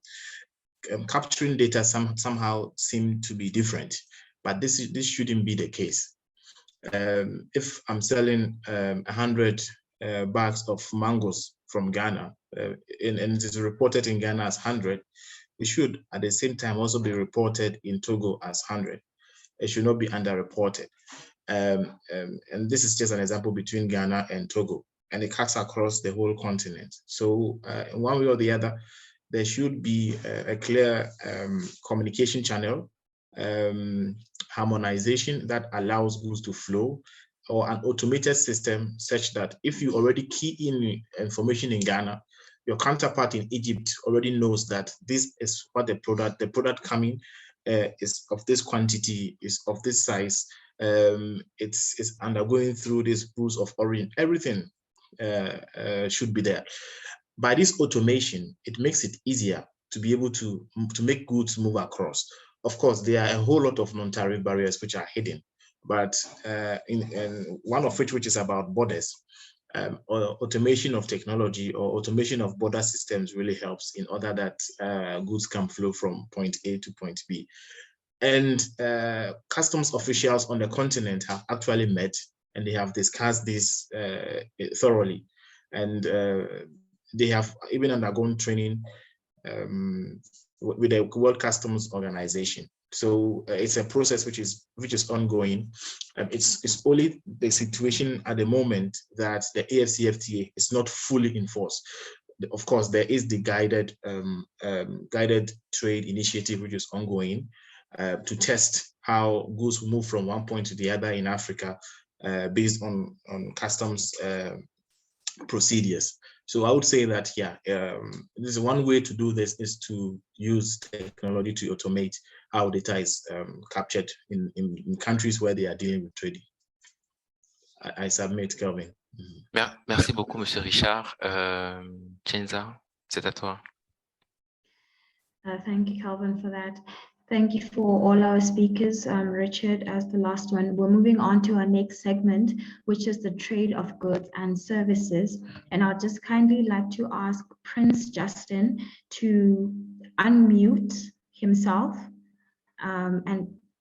We do encourage you to switch on your videos as well. And this also goes to our co-convenience as you answer. I do believe people want to see who they want to put the voice to the face and see who you are and as you answer this. So we do encourage you to just switch on your switch on your videos and just engage with us a little bit more. So Prince Justin, please introduce yourself, your country, your question briefly, very, very briefly, please. And do ask the question that has been stated because this is pre-recorded. And we'll ask any of the co-conveners to answer this. This is an open-ended question, so it can be answered by anyone. Thank you very much. Prince Justin, over to you. Prince, just unmute yourself. I can see your video is on, which is fantastic. There we go. Yes, sir. Your question. Good evening. Good evening. Can you hear me? Very loud and clear, sir. Yes. I had 3 questions. No, we can only limit one, sir. For the sake of time, please, the one that you had submitted, kindly just state that one so that we can just quickly move on to the next segment. Okay, great. I would focus on the question on the certification of agricultural products in Africa. I was trying to find out if there is an instrument that the AfCFTA have in place that will permit those startups that are in agriculture to certify what they are doing before they could send into the free market, because one of the challenges we have is certifying our products to be able to sell across borders. Thank you. Thank you very much, Prince, for that. Can we have any of the co-convenience answer? It's actually open to any of you. He's asking about certification with regards to the products moving through the AfCFTA. Or should I pick at random? Chaza, I will just come in quickly to respond to Prince's question. Prince, the certification will actually be done by the various countries under the AfCFTA, countries which are actually under the AfCFTA. For instance, you have an export certificate to be able to, first of all, export. And this will be provided by the country. Based on the discussions gone so far as to how an AfCFTA certificate should look like or how it should be. So to be able to export, you need that certification. There are other, apart from just having the export certificate, you should, also that country itself should be part of the AfCFTA. Otherwise, it will not be able to enjoy, as Komi said before, the benefits or the tariff reductions for the AfCFTA. So clearly, it is going to be state-bound certification, but it's uniform across all countries, I would say. Yeah. So for small businesses, it doesn't matter actually, or even for big businesses, you still have to go through the process of registration at the country level.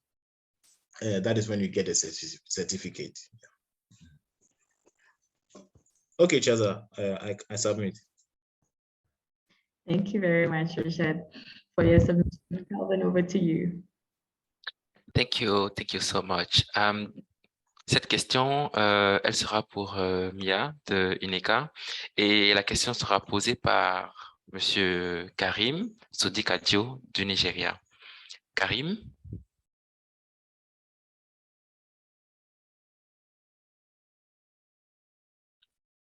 Karim, vous êtes là?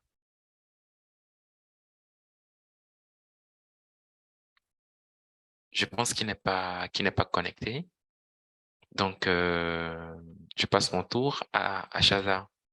Shaza, over to you. I think Karim is not here, so we can move to the next one.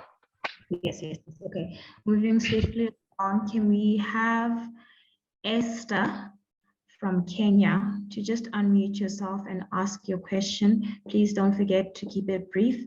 Tell us your name, where you're from, and your question that you have stated before. Esther from Kenya? Is Esther on? Yes, I'm here. Hi, Esther. Just quickly and briefly let us know where you're from, your name, and your question. And this question can be answered by any of the co-conveners again. So any one of you and the panelists can just answer that. Thank you. Okay, my name is Esther Wangari from Kenya. My question was, how do people with small businesses, the people with physical disabilities, how are they going to benefit from the AfCFTA? Thank you.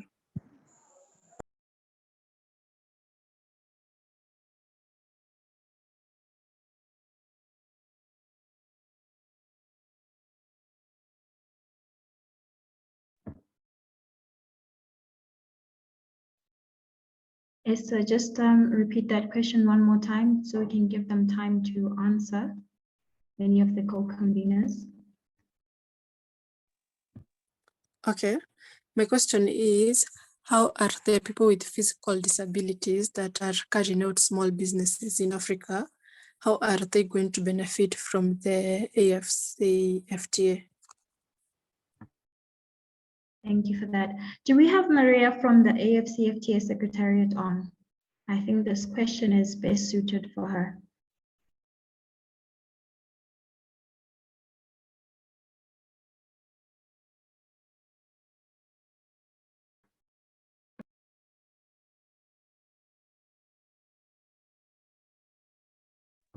Do we have anybody from the AfCFTA who's still on?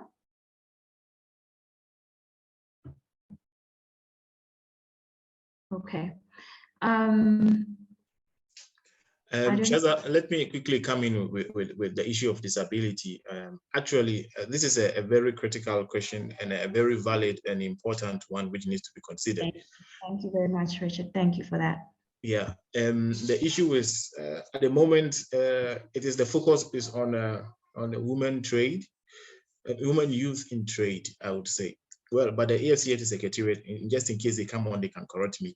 But as far as the discussions have gone, this is the level to which, as I know,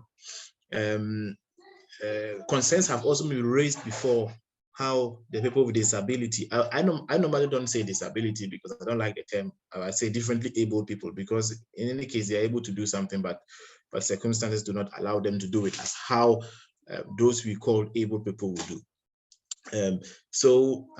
It's such that I think it's a gradual process. It is certainly going to come into discussion. At the moment, it is generalized under the different protocols that disabled people or differently abled people with businesses or small businesses, women, youth would be able to trade, but the clause which give them preference is not there yet. Before, there was no protocol which is being developed for women and youth. It was generalized under the protocol of protocol for trade and trading goods and protocol for trading services. Yeah, but you see that now there has come the argument that AfCFTA, the continent is full of young people, so let's have a specific protocol on that. So I think that with time, this part of disability or differently able people will come in, but they are considered directly at the moment under the protocol for women and youth and then the existing protocols, I would say. Thank you. Thank you very much, Richard. I think that was brilliantly answered. To the young lady who asked the question, I also believe we will send some of the questions that have not been answered, and they will be answered in a separate email. But thank you very much. I believe that was a brilliant take on that. And like you said, that's just a very, very important question to ask with regards to disability. Please, Calvin, over to you. We're moving on to the next question. Ok, merci beaucoup, Shenza. Cette question, je la dirige, je l'envoie à Hervé. Voici la question. Les prix des produits fabriqués localement sont chers, tandis que les produits qu'on importe de l'extérieur coûtent cher. Comment allons-nous gérer le coût de production ou au moins faire en sorte que les prix battent les produits importés sur le marché? Le prix, c'est le problème, c'est la raison pour laquelle les gens n'achètent pas. Donc, Hervé, si vous êtes là, je vous invite à répondre à cette question. Je peux répéter si vous voulez. Le prix des produits fabriqués localement est cher, tandis que celui des produits qu'on importe est moins cher. Comment allons-nous gérer le coût de production ou au moins faire en sorte que nos produits battent les produits importés sur le marché? Merci. À vous, Hervé.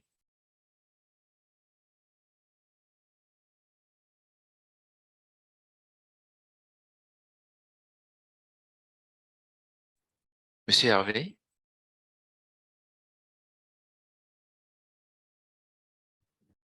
Ok. Je demande à Madame Eleanor de répondre à la question si elle est avec nous. Merci beaucoup. Je peux reprendre la question si vous voulez. Le prix des produits fabriqués localement est cher, tandis que celui des produits importés est moins cher. Comment allons-nous gérer le coût de production ou faire en sorte que les produits que nous produisons de façon locale soient moins chers sur le marché par rapport aux produits importés? Madame Eleanor?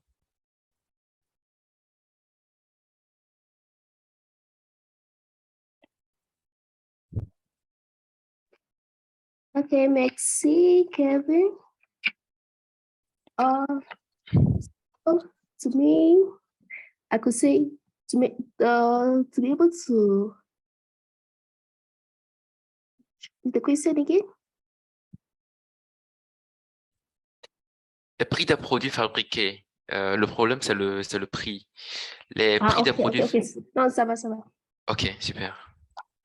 I could say this can be better solved if we decide as a young entrepreneurs or whatever to be able to produce maybe in large scale, like we should do large scale production, and maybe you can also go to our government to make sure that our government they are able to maybe subsidize most of our industries or our young startups and all. I believe if our government can maybe subsidize them, they'll be able to produce in large quantity, and producing in large quantity is going to bring down the cost of production, which will definitely bring down the cost of products produced in Africa.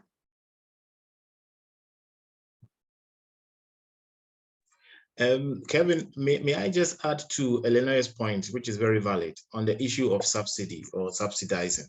Actually, just giving a little bit of context. I think in the 18th, 19th century, there is a German scholar. He's called Friedrich List. list who is considered as the father of infant industry argument, simply to say that there are businesses which, if we really want them to grow or we want them to be competitive, then they need to be supported. Otherwise, they will not be able to, they will compete with well-established businesses. And that is clearly the case in Africa. You will find out that imported goods are highly cheaper because they have been heavily subsidized or protected by their national government. We still see it ongoing, even in Europe, parts of Europe also.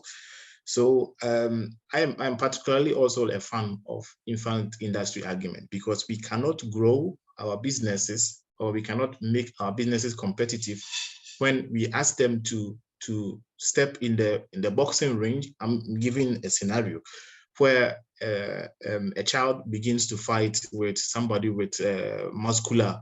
Certainly, the child is going to be beaten, clearly, unless maybe the child is a kind of a supernatural Goliath, a supernatural David who can beat the Goliath, but it doesn't normally happen as such. So we really need to protect our local businesses by subsidizing in one way or the other, so that they can also compete. So we can have the price being beaten down on our markets.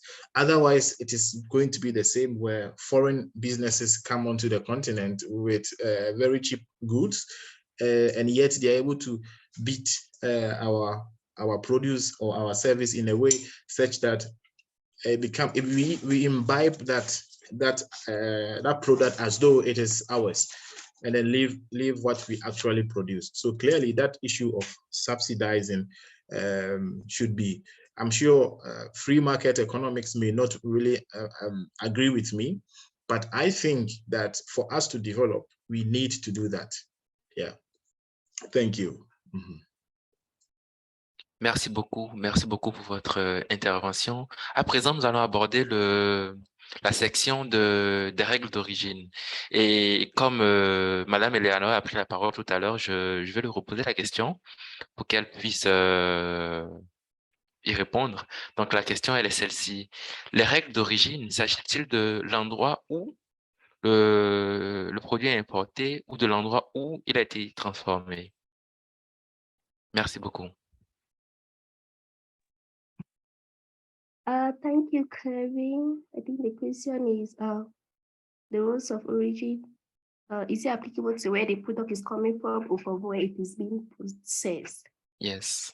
So to me, I think it works like either way. Like, depends on if that product is actually wholly obtained or it have undergone substantial production in Africa. So it might be like, for example, we talk about wholly obtained. That is, it means maybe, for example, let me talk about cocoa.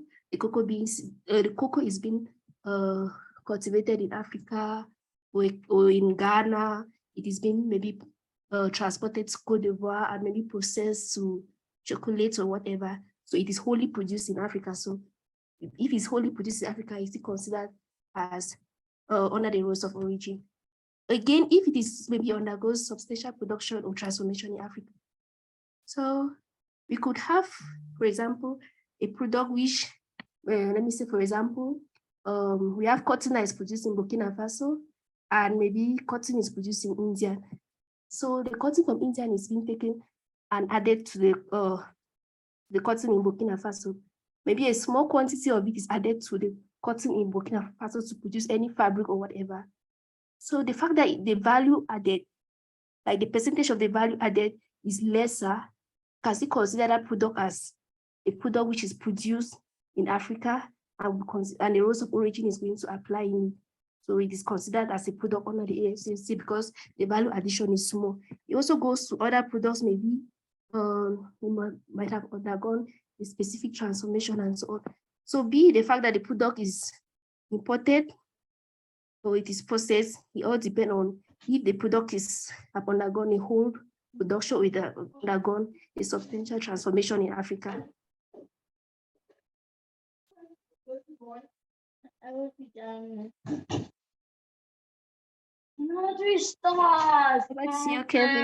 Ok, merci beaucoup, Madame Eleanor. À présent, nous allons bouger nous allons prendre l'ascenseur et aller au niveau des systèmes panafricains de paiement et de règlement.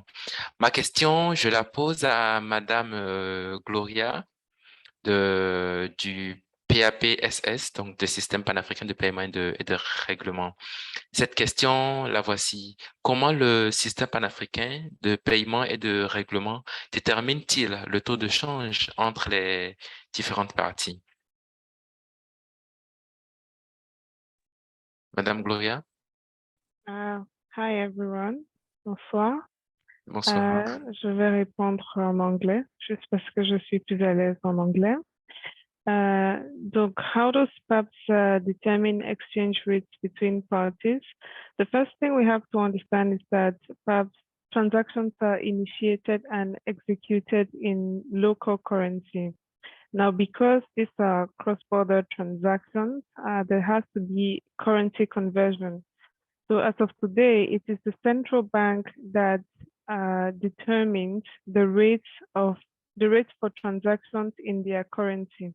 So for instance, if you want to make a payment from Nigeria to Ghana, then before validating your transaction, you would see the conversion rate from CD to Naira based on the rates that would have been given by the Central Bank of Nigeria and vice versa. So the logic behind the central bank imputing the FX rate is because it is the central bank that provides funds for the settlement in foreign currency.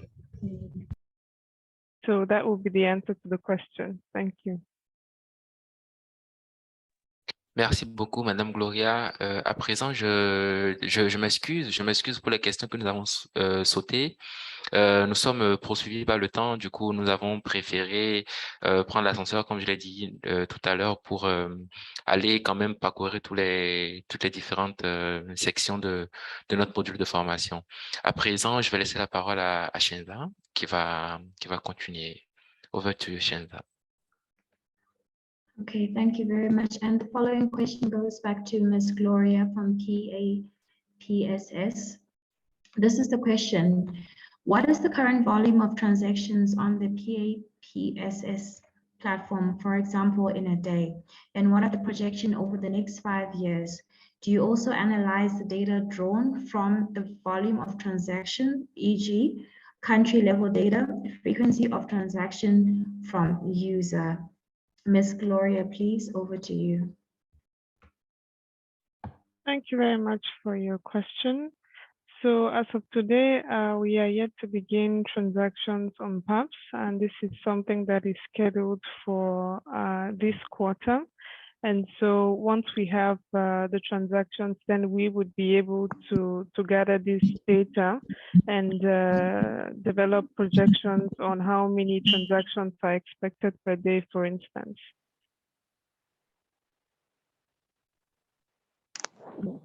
Thank you, Ms. Gloria, for that. Just for those who don't understand French, Alvin was saying before our Ms. Gloria answered the last question that we do apologize that we were not able to answer or pose every single question that was submitted because of the interest of time. We'd like to just wrap up things and move on a bit quicker than we had anticipated. So I'm just a quick translation to that. That's my limited French for the day. Over to you, Calvin. Thank you. At least I think you can come and learn some French words. Nous allons continuer à poser la question à Madame Gloria. Vous m'entendez bien? Je vous entends très bien, mais je pense qu'il y a quelqu'un qui a son micro ouvert. Oui. Please, Guy, can you just unmute your mic, please? Thank you. Donc, la question, la voici. Comment les... Je pense que c'est monsieur ou madame Mujisola qui a son micro ouvert. OK, oui. Merci. Thank you. Merci. Donc, je reprends la question. Comment les plateformes de commerce électronique et de marché comme buyafricamade.com peuvent-elles être connectées et intégrées pour les paiements? All right, thank you for that question. And I think to respond to that, I would start by giving a bit of background on how PAPS operates in phases. So we begin by onboarding central banks as the regulator and also as a settlement agent. Now, once the central bank of a country is integrated, then we onboard direct participants such as commercial banks. And this is because commercial banks have in principle accounts in the RTGS of the central bank where funding and settlement in local currency are done.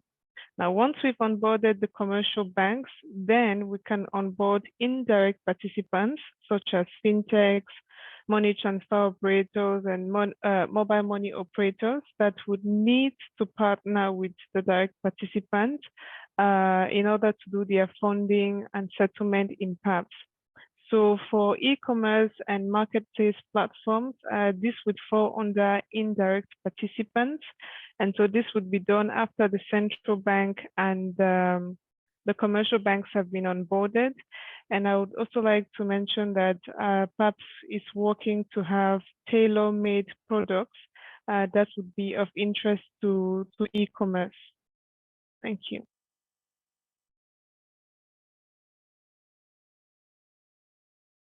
Back to you, Kelvin. Ok, merci beaucoup, Madame Gloria. Je vais laisser la parole à Chaza pour la question suivante. Back to Ms. Gloria. Our next question is PAPSS only accessible in Africa? What's the popularity of the platform? Well, to answer this question, it's important for us to bear in mind that one of the primary objectives of PAPS, it's called PAPS instead of PAPSS, it's much easier that way. So one of the primary objectives of PAPS is to facilitate and increase intra-African trade. So we currently focus our attention on achieving this objective in Africa. However, we stay open to enlarging our scope of activities in the future. Now, in terms of popularity, I think it will be a good opportunity for PAPS to benchmark its popularity with the audience, such as the youth. But outside of that, I can mention that we've had engagements with people in companies all over the world, from Asia to America to the Middle East to Europe, for partnerships and sponsorships as well. So I believe that we can reasonably say that PAPS has a growing worldwide presence. Thank you. Thank you very much, Calvin. Back to you. Ok. J'espère que Madame Gloria, j'espère que nous ne vous surchargeons pas de beaucoup de questions. J'en posais une encore.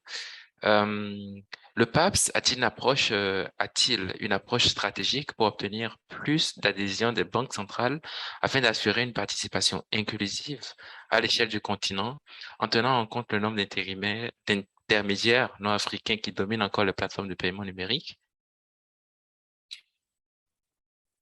Thank you very much. I think this is a very important question, and this is essentially because central banks are part of the PAPS DNA, if I can put it that way. And this is because, first of all, we need to onboard the central bank before penetrating a new country. And even when this integration is complete, the central bank is still involved at every stage because it approves the participation of every participant in their jurisdiction by issuing a letter of no objection. So another way to illustrate our strategy with central banks is the fact that our highest regulatory organ with all powers is the PAPS Governing Council. And this Governing Council is made up of governors of participating central banks. In addition, we also have the Payment Systems Oversight Committee that is responsible for the supervision of the payment system. And this is a committee made up of the directors of payment of participating central banks. So you can see that PABS in its design has a very central bank centric approach. And even outside of the design, we've engaged with all the central banks on the continent. We've had several workshops with the Association of African Central Banks, that's the AACB.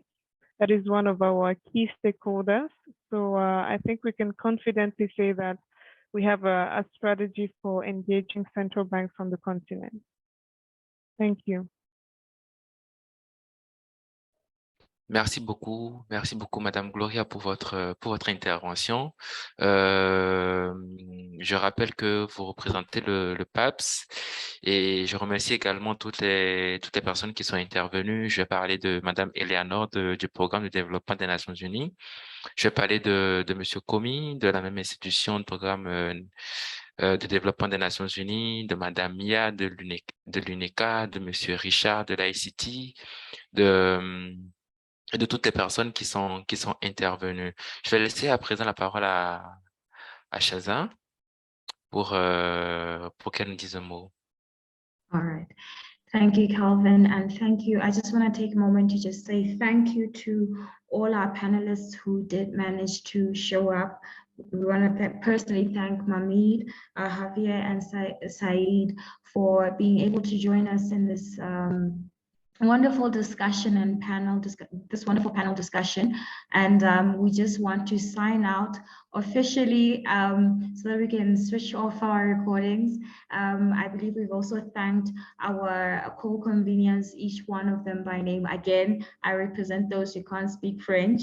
So I believe that's what Calvin was doing. He was thanking everybody, including our co-conveners, Mia from UNECA, Eleanor from UNDP, Richard from ITC. We just want to thank you, Kumi from UNDP again, once again, Gloria from PABS, and Maria finally from the AfCFTA Secretariat. This has been a beautiful, wonderful night, very informative.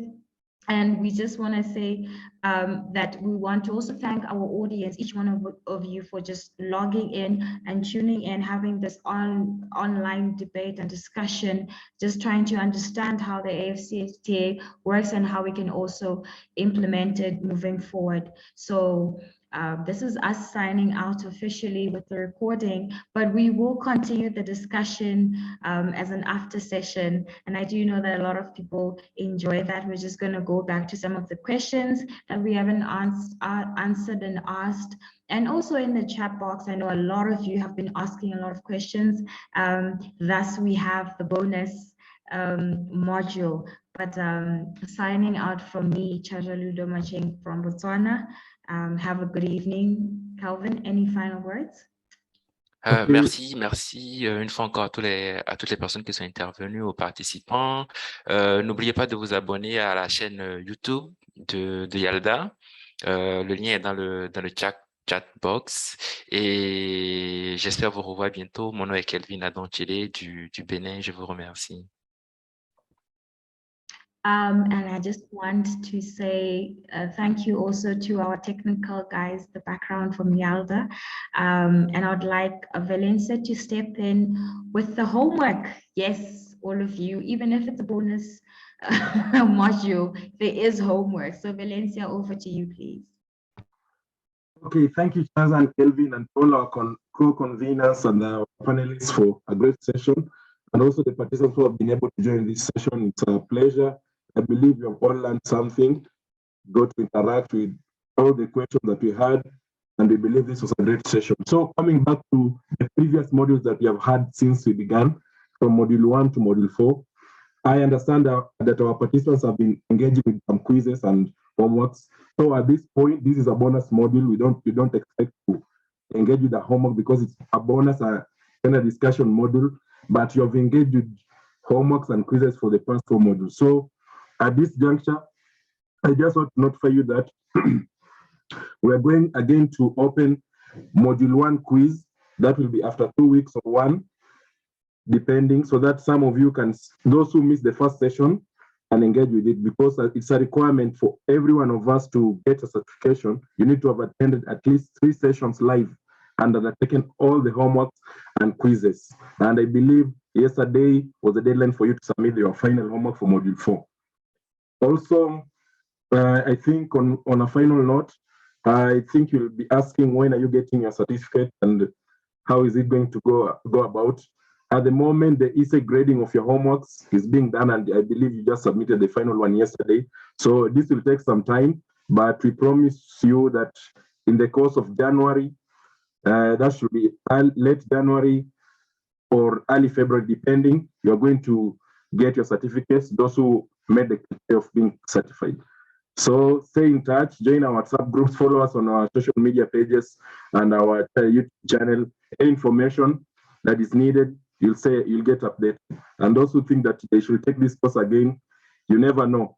So stay in touch, keep communicating, and a great opportunity will arise. Thank you all. Back to the moderators. Thank you. Thank you for officially signing us out. Now we can go back to our questions. Gloria, are you still back?